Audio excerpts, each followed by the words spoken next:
Welcome to Weld.com. I've been doing some stuff here that people have asked about in the past, and I've kind of stayed away from it a little bit, probably because of a time-consuming thing, but this really went kind of quick as far as we've got a piece of Schedule 80 2-inch, got 300-pound 2-inch flange, and I wanted to show, I think I've mentioned before, I'm kicking jack stands and leveling stuff up, so that's kind of what it's all about.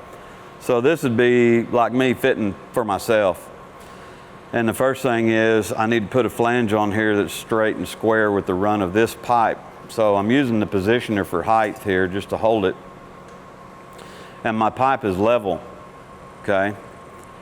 And we've heard the term two-hole. Two-hole is indicated on prints where these center holes are going to, or these two bolt holes are going to straddle the center line unless otherwise noted. Okay, so I have two-hole pins in here. There are, back in my day, we had two-hole pins. We had the old square Acme threads on them. These I actually made in the machine shop. I tapered some pins, knurled them, and then cut them where they're kind of a compression fit. And there's some cool magnet stuff coming out these days. I want to get a hold of some of that stuff and do some fit-ups with it, but I could do this on a rigid pipe stand or whatever. I chose to do it in the positioner. So I'm level this way and I'm two-holed this way. I've got an indication to level here. I can take a look at this now and look at my fit, and I'm level that way. And I've got one other reference plane to look at. And it is, how do I know that my flange face is with this run here? Unless, I could tack it and turn it 90 degrees, but I could also come over here with a straight edge, how we always did it, and take a reference. I'm trying to stay out of the camera guy's way. I can take a reference in here and I'm reading 2 1/16, 2 1/16, okay? But I haven't tacked up yet, so I have to check all this and manipulate this all the time anyway. I'm always one, when I'm fitting up, I question everything, which means I will double check multiple times, make sure my pins, I've made some fit ups where somebody is tapped around, or we're working on a long piece of pipe or something, somebody's working on the other end, putting an elbow on, I'm down here doing something. While they're tapping, it's loosening my Acme threaded 2-hole pin, so I found one loose one time.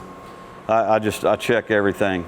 First thing I want to do, then I'm going to be TIG welding this or TIG fit up. First thing I want to do, since I don't have the luxury of somebody holding my parts here, is I want to pull this back and I want to weld a bump on here, and that's going to be my gap, and that's how I'm going to fuse this. Okay, so let me get some gear on. We'll start up.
Okay, so we had a piece of pipe and we were adding a flange to it, and I pulled the flange back and I put just a little bump up here on the outside of this pipe, real close to the root face, just so I could fuse the two of them together. It's kind of like a bridge tack. I checked level, I checked plumb, and then I checked across the face to see if I needed to move this any. You can kind of judge things off of your root opening, but I don't ever trust that as well. So I took the square and took a measurement on here and I was a little closed up in this direction, so I went ahead and put my first tack opposite of that and let it shrink. Rechecked it, and it was right on the money, and so I put another tack over here. Tacks at 12 o'clock, 10 o'clock, 2 o'clock, and I leave the bottom open so when I do my root, I can fuse that in there. Right now, what I want to do is turn this around, take my pins out because they won't go in the chuck, and I want to re-two-hole it just with the level across the two holes, and I want to add a T out here. So I'm going to have to check this way, and then I can turn it 90 degrees and make sure that I'm in my run here. So I'm making up a small spool piece, as you would call it, 2-inch Schedule 80. So let me reposition the pipe in the positioner here and level things up, and I'll be right back.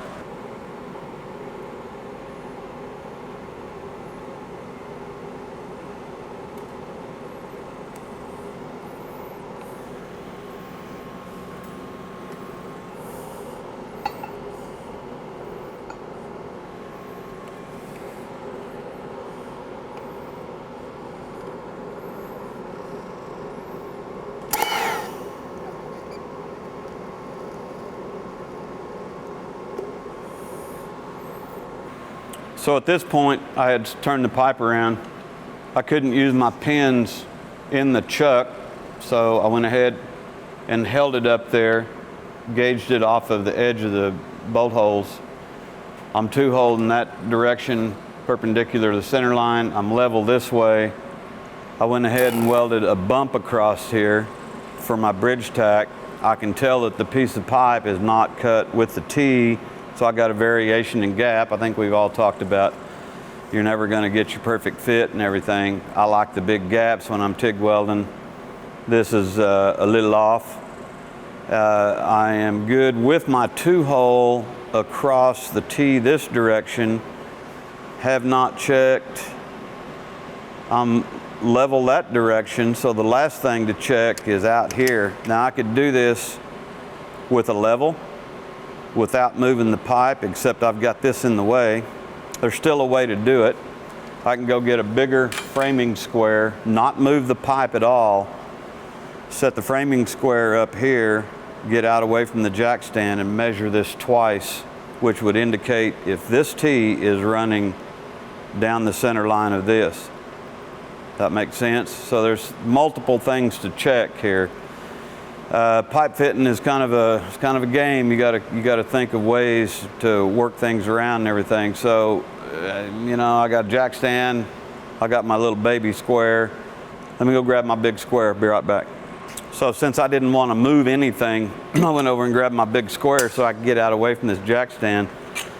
And because if I would rotate, I only have one tack in this right now, and it's up at the top. So I can move this around as needed. And I have checked my fit down through here and I'm good. So what I did was put this across the face. I set him up here, and once I locked this in, I think I brought it over here to 3 inches. Brought it over here to 3 inches, and then I came back here along the pipe and it was exactly the same. So right now I'm good. The only thing I could do at this point to throw this off real bad is to put some ginormous tack over here and shrink this side and open up this side, and then I kind of move things around. Again, you know, we've got other tubes, other stuff that's going to go with this. The main thing for reference right now is I'm two-holed down through the center line of the pipe in relation to this. My fittings are square. I mean, everything is good. I think it took longer setting camera stuff up than it really did to go about it. You know, and once you guys go about this a couple times, it goes fairly quick. But again, my whole deal, call me anal, but man, I like things to be right on the money. I like them to be right on the money.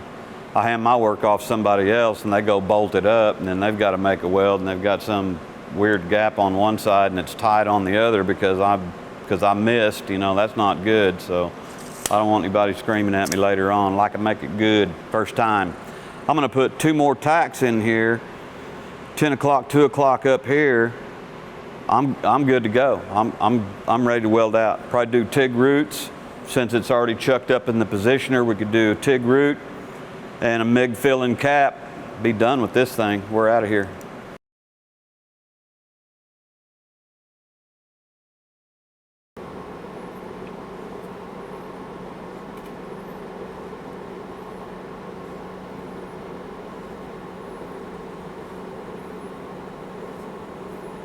Yeah.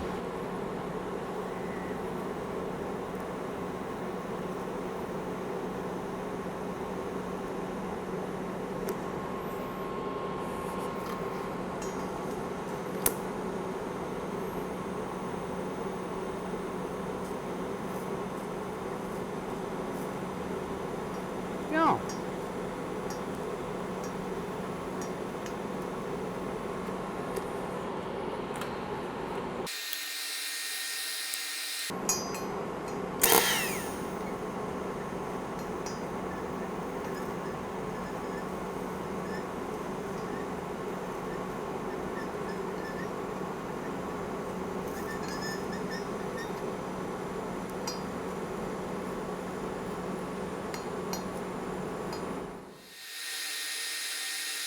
So we've had this all fit up. We checked everything, ran the roots in here. This gap was a little tighter than this one.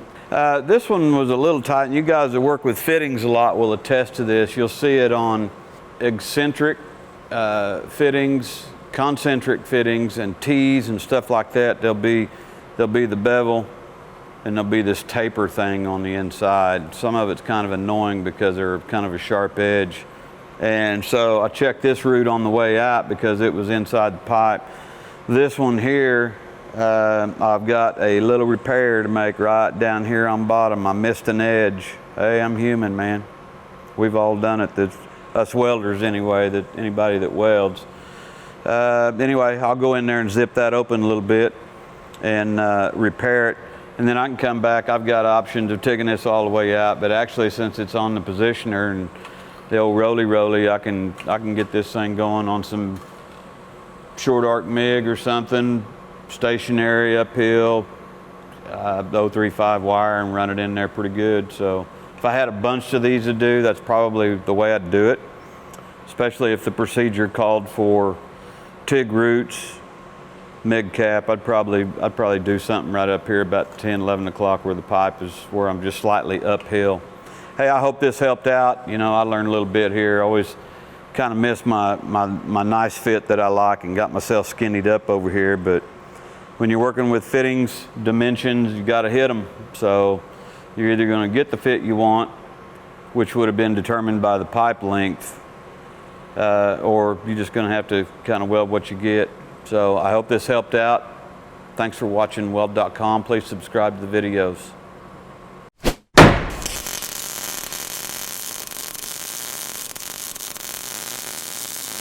Did you put a piece of black tape over that? Huh? Did you put a piece of black tape over that? No. No, get out of here. God. Man, I swear. We'll take you out on the golf course, except we're not gonna play golf. It's gonna be full contact golf. I'm gonna roll you down a hill, boy. Kinda like you did your golf cart?